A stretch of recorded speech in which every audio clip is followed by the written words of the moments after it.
Edward Griffin जी Edward Griffin की लिखी हुई सबसे चर्चित और ऐतिहासिक मास्टरपीस किताब the creature from Jekyll island A second look at the federal reserve the creature from Jekyll island a second look at the federal reserve के बारे में।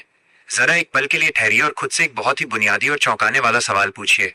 क्या आपने कभी सोचा है कि जब भी बाजार में महंगाई बढ़ती है, चीजों के दाम आसमान छूने लगते हैं, हमारे हाथों में मौजूद पैसे की खरीदने की ताकत कम होने लगती है, या अचानक से कोई बहुत बड़ा आर्थिक संकट यानी रिसेशन आ जाता है, तो इसके पीछे असली वजह क्या होती है? क्या ये केवल आम लोगों की फिजूल खर्ची का नतीजा है, या फिर पर्दे के पीछे बैठकर कोई बहुत बड़ा खिलाड़ी पूरी दुनिया की अर्थव्यवस्था की डोर को अपने हाथों से हिला रहा है? हम में से ज्यादातर लोग सोचते हैं कि अमेरिका का सेंट्रल बैंक यानी फेडरल रिजर्व एक सरकारी संस्था है जो आम जनता के फायदे और देश की अर्थव्यवस्था को संभालने के लिए काम करती है। लेकिन जी, एडवर्ड ग्रिफिन अपनी सालों की गहन खोजबीन और ऐतिहासिक दस्तावेजों के सबूतों के साथ एक बहुत ही खौफनाक और हैरान कर देने वाला सच हमारे सामने रखते हैं। वे बताते हैं कि फेडरल रिजर्व कोई सरकारी संस्था नहीं है, बल्कि ये दुनिया के कुछ सबसे अमीर और शक्तिशाली प्राइवेट बैंकरों का एक ऐसा कार्टेल यानी गुप्त समूह है जिसे पैसे छापने और पूरी दुनिया को कर्ज के जाल में फंसाने का लाइसेंस मिला हुआ है।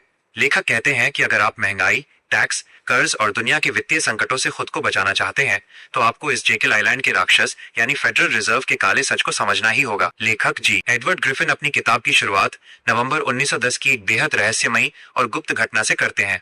वे बताते हैं कि न्यूयॉर्क के एक प्राइवेट रेलवे स्टेशन पर आधी रात को दुनिया के सबसे अमीर और शक्तिशाली बैंकर एक गुप्त ट्रेन में सवार होते हैं। वे सभी एक दूसरे को असली नाम से पुकारने के बजाय केवल कोड नेम का इस्तेमाल कर रहे थे, ताकि ट्रेन के कर्मचारियों को भी ये पता न चल सके कि वे कौन हैं।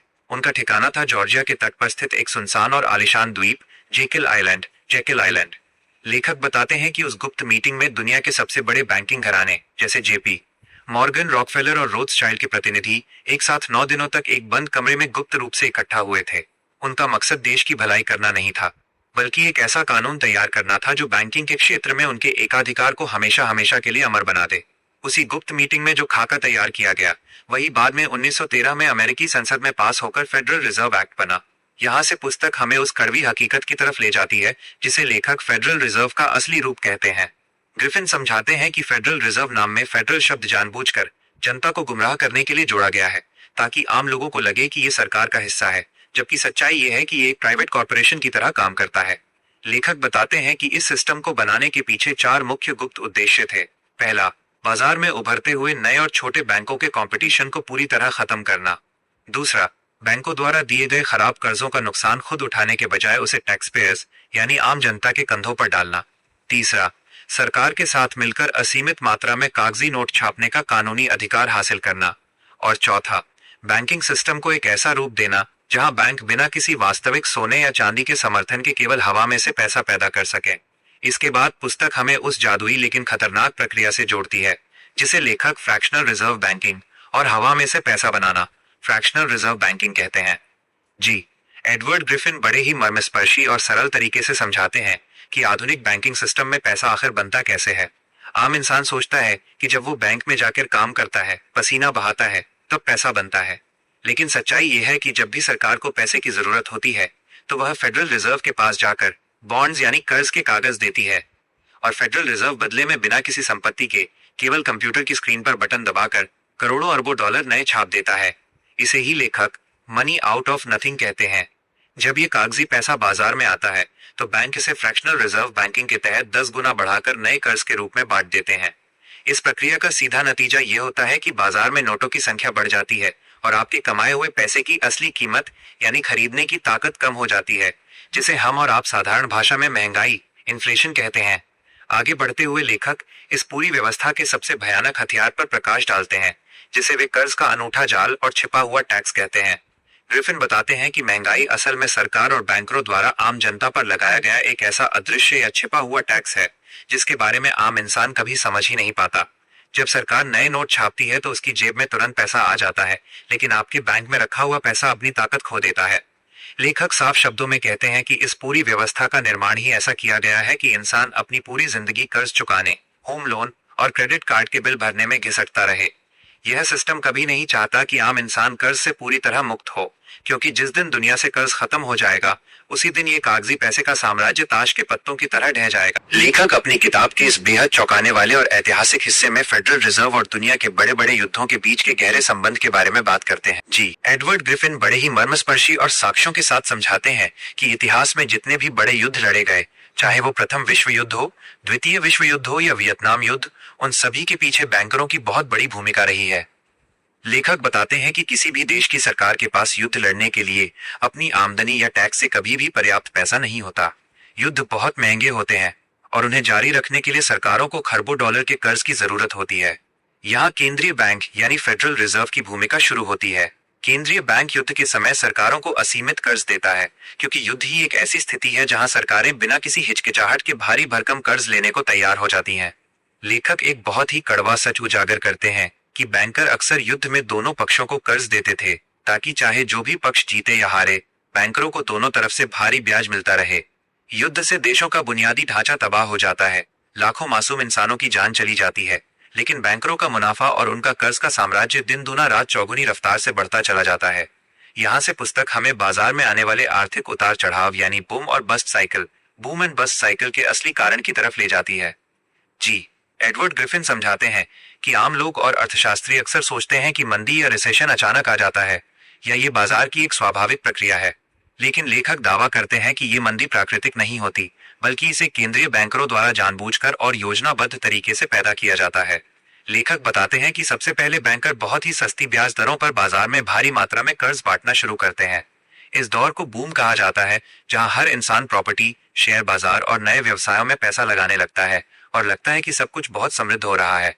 लेकिन जब पूरी जनता कर्ज के जाल में गले तक डूब जाती है, तो केंद्रीय बैंक अचानक से ब्याज दरें बढ़ा देता है और बाजार से पैसे की सप्लाई कम कर देता है। इसके बाद लोग अपने कर्ज की किस्तें चुकाने में नाकाम होने लगते हैं, व्यापार ठप हो जाते हैं और बाजार में भगदड़ मच जाती है। इस दौर को बस्ट या मंदी कहा जाता है। इस मंदी के दौरान बड़े बैंकर बहुत ही कौड़ियों के भाव में आम लोगों की जमीनें, घर और कंपनियां खरीद लेते हैं। इस तरह धन का एक बहुत बड़ा हिस्सा आम जनता की जेब से निकलकर सीधे बैंकरों के तिजोरियों में चला जाता है। इसके बाद पुस्तक हमें उस ऐतिहासिक मोड़ पर ले जाती है जब पैसे का असली आधार यानी गोल्ड स्टैंडर्ड पूरी तरह से खत्म कर दिया गया। जी एडवर्ड ग्रिफिन बताते हैं कि पुराने जमाने में कागजी नोट केवल सोने या चांदी की एक रसीद हुआ करते थे। अगर किसी बैंक के पास 100 ग्राम सोना है तो वो केवल 100 ग्राम सोने के बराबर ही नोट छाप सकता था। इससे बैंकर अपनी मर्जी से असीमित पैसा नहीं बना सकते थे। लेकिन 1971 में अमेरिकी राष्ट्रपति रिचर्ड निक्सन ने डॉलर का सोने के साथ बचा खुचा संबंध भी हमेशा के लिए तोड़ दिया। उसी दिन से दुनिया की पूरी करेंसी फिएट मनी बन गई, यानी एक ऐसा पैसा जिसकी अपनी कोई कीमत नहीं है और जो केवल सरकार के हुक्म और जनता के अंधे भरोसे पर टिका हुआ है। लेखक अपनी किताब के इस बेहद गंभीर और दूरदर्शी हिस्से में अंतर्राष्ट्रीय वित्तीय संस्थानों जैसे अंतर्राष्ट्रीय मुद्रा कोष यानी IMF और विश्व बैंक वर्ल्ड बैंक के छिपे हुए एजेंडे के बारे में बात करते हैं। एडवर्ड ग्रिफिन बड़े ही मर्मस्पर्शी और साक्ष्यों के साथ समझाते हैं कि कैसे यह वैश्विक बैंकिंग व्यवस्था केवल एक देश तक सीमित नहीं है, बल्कि इसने विकासशील और गरीब देशों को अपने जाल में फंसाने का एक पूरा अंतर्राष्ट्रीय ढांचा तैयार कर लिया है। लेखक बताते हैं कि ये अंतर्राष्ट्रीय बैंक छोटे और गरीब देशों के नेताओं को बड़े बड़े बुनियादी ढांचे और विकास परियोजनाओं के नाम पर अरबों डॉलर का कर्ज देते हैं। जब वे देश उस कर्ज को चुकाने में असमर्थ हो जाते हैं तो ये बैंक उन पर कड़ी शर्तें थोपना शुरू कर देते हैं। उन देशों से कहा जाता है कि वे अपनी प्राकृतिक संपदा, अपने मुख्य संसाधनों और अपनी सरकारी कंपनियों का निजीकरण करें और उन्हें विदेशी कॉरपोरेशंस को सौंप दें। इस प्रकार बिना एक भी गोली चलाए, बिना कोई सीधी लड़ाई लड़े, पूरे के पूरे देश की संप्रभुता और आर्थिक आजादी को इन बैंकों द्वारा गुलाम बना लिया जाता है। यहाँ से पुस्तक हमें दुनिया के उस बड़े सामाजिक और राजनीतिक बदलाव की तरफ ले जाती है जिसे लेखक अदृश्य कलेक्टिविज्म और व्यक्तिगत स्वतंत्रता का हनन कहते हैं। ग्रिफिन समझाते हैं कि जब पैसे पर नियंत्रण पूरी तरह से कुछ गिने चुने लोगों के हाथों में केंद्रित हो जाता है तो समाज की व्यक्तिगत स्वतंत्रता धीरे धीरे खत्म होने लगती है। जब सरकार और केंद्रीय बैंकर मिलकर ये तय करने लगते हैं कि बाजार में कितना पैसा रहेगा, किसे कर्ज मिलेगा और किसे नहीं, तो आम नागरिक केवल इस बड़ी मशीन का एक छोटा सा पुर्जा बनकर रह जाता है। लेखक साफ शब्दों में कहते हैं कि जब तक किसी देश की मुद्रा यानी करेंसी पर किसी स्वतंत्र और अमर केंद्रीय बैंक का एकाधिकार रहेगा, तब तक लोकतंत्र केवल एक दिखावा बनकर रह जाएगा। असली सत्ता संसद या राष्ट्रपति भवन में नहीं, बल्कि उन बोर्डरूम्स में बैठती है जहां मुद्रा की आपूर्ति तय की जाती है। यह व्यवस्था धीरे धीरे आम नागरिक से उसकी बचत की ताकत, उसकी मेहनत का फल और उसकी आने वाली पीढ़ियों का भविष्य छीन लेती है। इसके बाद पुस्तक हमें इस खौफनाक और विशाल जाल से बाहर निकलने के रास्तों और समाधानों की तरफ ले जाती है। एडवर्ड ग्रिफिन केवल समस्या बताकर रुकते नहीं है, वे आम जनता को इस वित्तीय गुलामी से मुक्त होने के बहुत ही स्पष्ट और व्यावहारिक उपाय भी देते हैं। लेखक कहते हैं कि सबसे पहली और सबसे बड़ी क्रांति जागरूकता है। जब तक आम जनता को ये समझ नहीं आएगा कि उनका पैसा कैसे चुराया जा रहा है, तब तक वे इस व्यवस्था के खिलाफ आवाज नहीं उठा सकते। लेखक सलाह देते हैं कि लोगों को कागजी पैसों और डिजिटल आंकड़ों के बजाय असली संपत्ति यानी रियल एसेट्स जैसे सोना, चांदी, जमीन और ऐसे उत्पादों में अपने धन का एक हिस्सा रखना चाहिए जिनकी अपनी एक वास्तविक कीमत होती है और जिन्हें सरकार केवल एक बटन दबाकर अनलिमिटेड मात्रा में नहीं छाप सकती। इसके अलावा लेखक कानून के दायरे में रहकर केंद्रीय बैंकों के एकाधिकार को खत्म करने और बाजार में स्वतंत्र, पारदर्शी और प्रतिस्पर्धात्मक करेंसी व्यवस्था को लागू करने की वकालत करते हैं। लेखक जी एडवर्ड ग्रिफिन अपनी इस ऐतिहासिक, क्रांतिकारी और आंखें खोल देने वाली किताब के अंतिम हिस्से में उस अंतिम निष्कर्ष पर पहुंचते हैं जो हर एक जागरूक नागरिक के दिल में एक नई क्रांति की चिंगारी जला देता है। लेखक साफ शब्दों में कहते हैं कि जेकिल आइलैंड का यह राक्षस यानी केंद्रीय बैंकिंग का यह साम्राज्य तब तक फलकता फूलता रहेगा जब तक आम इंसान अनभिज्ञता, अज्ञानता और अनदेखी की गहरी नींद में सोया रहेगा। बैंकरों और भ्रष्ट व्यवस्था की सबसे बड़ी ताकत आपकी और हमारी नासमझी ही है। इस पूरी पुस्तक the creature from Jekyll island का जो सबसे बड़ा और सबसे कड़वा निष्कर्ष निकलता है वो ये है कि सच्चा धन वो नहीं है जो किसी कंप्यूटर की स्क्रीन पर दिखाई देता है या जिसे कागज के टुकड़ों पर छापा जाता है। सच्चा धन आपकी मेहनत, आपकी वास्तविक संपत्ति, आपका ज्ञान और आपकी स्वतंत्रता है। जब आप इस बैंकिंग व्यवस्था के अदृश्य धागों को पहचानना शुरू कर देते हैं तो आप केवल एक लाचार उपभोक्ता या कर्जदार बनकर नहीं रहते। आप अपने वित्तीय जीवन की बागडोर अपने हाथों में ले लेते हैं। अपने कमाए हुए पैसे को समझदारी से सुरक्षित रखिए, कागजी और खोखले दावों के बजाय वास्तविक संपत्तियों में निवेश कीजिए और वित्तीय साक्षरता के इस दिए को अपने आसपास के हर इंसान तक पहुंचाइए। क्योंकि जब जनता जागरूक होती है तो बड़े से बड़े गुप्त साम्राज्य और अन्यायपूर्ण व्यवस्थाएं ताश के पत्तों की तरह ढह जाती हैं। अपनी आर्थिक आजादी के लिए खड़े होइए, इस जादुई लेकिन जानलेवा वित्तीय जाल को समझिए और एक आत्मनिर्भर तथा समृद्ध जीवन का निर्माण कीजिए। ये संपूर्ण the creature from Jekyll island a second look at the federal reserve की डायरेक्ट, विस्तृत और आपकी सोच को बदलकर वित्तीय दुनिया के सबसे बड़े सच से रूबरू कराने वाली बुक समरी बिना किसी फालतू बात के यहाँ पूरी तरह समाप्त होती है। हमारे साथ अर्थशास्त्र, इतिहास और सच्चाई के इस अद्भुत तथा ऐतिहासिक सफर में अंत तक बने रहने के लिए आप सभी का दिल से शुक्रिया। मिलते हैं अगली एक और शानदार और डायरेक्ट बुक समरी के साथ।